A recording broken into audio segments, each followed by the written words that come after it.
za uratibu. Mimi ni mojawapo kati ya wengi walionufaika na busara zake kwa muda mrefu. Kuanzia nilipoingia bungeni, nilipata ushauri mwingi kutoka kwake. Nilipoteuliwa kwa mara ya kwanza kuwa naibu waziri wa fedha, nilipata ushauri kutoka kwake kwa kujitolea tu. Anasema hivi, unavyoenenda zingatia hili na hili na hili na hili, kazi yako itakuwa nzuri sana.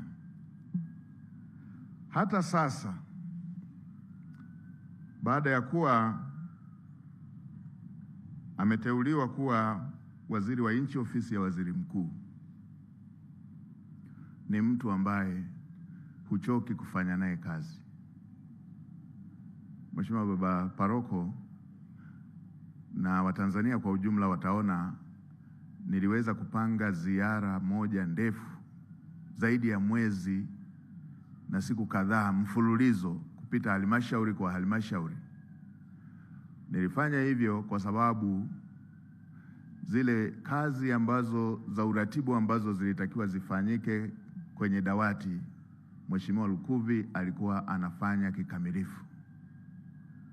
Tumeenda kwenye maandalizi ya bunge na kamati, hapakuwepo na gepu kwamba waziri mkuu yuko kwenye ziara. Mheshimiwa Lukuvi aliendelea na uratibu kikamilifu.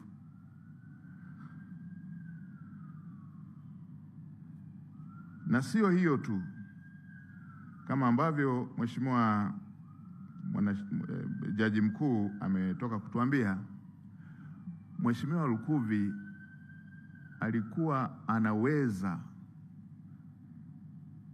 kuelezea masuala ya kazi kwa lugha iliyo rahisi kwa kila wizara na kufanya masuala yanayohusiana na ushirikiano ndani ya serikali kuwa na ufanisi mkubwa zaidi. Tutaendelea kumkumbuka Mheshimiwa Lukuvi kwa umahiri wake huo, na hata tulipokuwa tukikaa mawaziri tulikuwa tunasema kwa kweli, mnyonge mnyongeni, haki yake mpeni. Mheshimiwa Lukuvi kwenye masuala ya uratibu ni profesa. Hivyo hivyo na kwa waheshimiwa wabunge, anafanya mahusiano kati ya serikali na bunge yawe imara kila wakati. Mara nyingi kwenye majukumu haya ya mihimili, kuna wakati joto huwa linapanda kama wana michezo. Unakuta mbunge kwa ajili ya kuwatetea wananchi wake na pengine majibu yaliyotolewa na serikali hayajamridhisha yeye na wananchi wake, ana lose temper. Mheshimiwa Lukuvi alikuwa ni mwalimu wa kuweza kuhakikisha mahusiano kati ya mbunge, wananchi wa jimbo husika pamoja na serikali yanadumishwa, na amefanya hivyo si mara moja, amefanya hivyo mara nyingi. Pamoja na kuwa tumekuwa kwenye maombolezo na huzuni kubwa, nitumie fursa hii pia kukushukuru sana Baba Paroko kwa ujumbe mzuri uliotoa. Umetusaidia wengi. Mimi mwenyewe nilikuja hapa nikiwa nimejaa kwa nini nyingi sana kichwani na kifuani na majonzi. Nilikuwa naona kama shetani anatafuta kuniangusha, kumuondoa Mheshimiwa Lukuvi ambaye alikuwa ananisaidia na kuiona nafasi ya waziri mkuu na kazi za waziri mkuu kwamba ni kazi zinazoweza kufanyika kwa urahisi.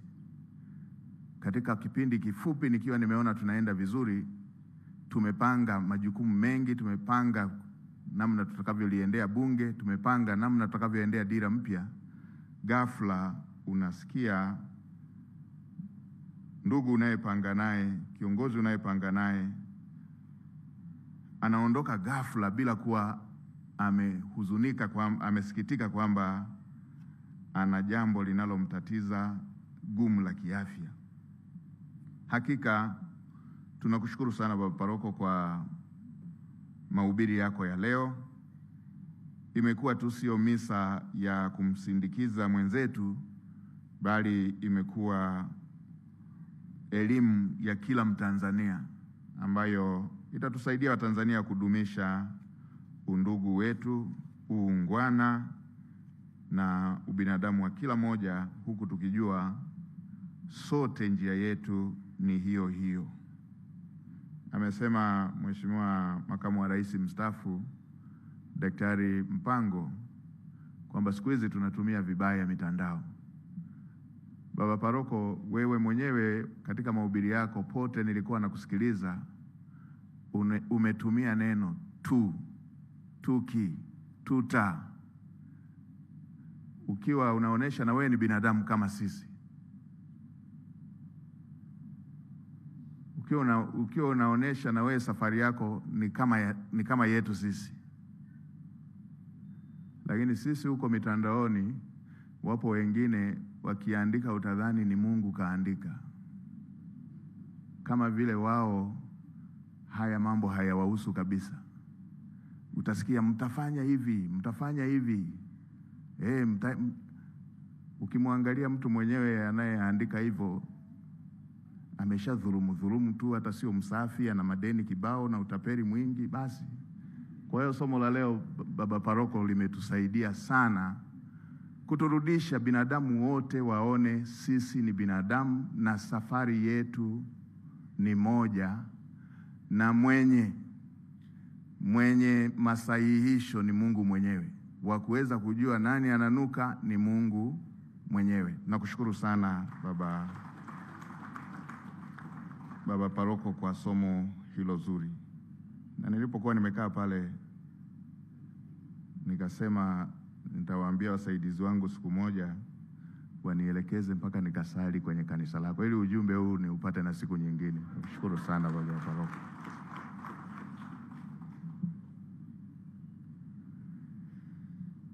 Kwa katika kumalizia,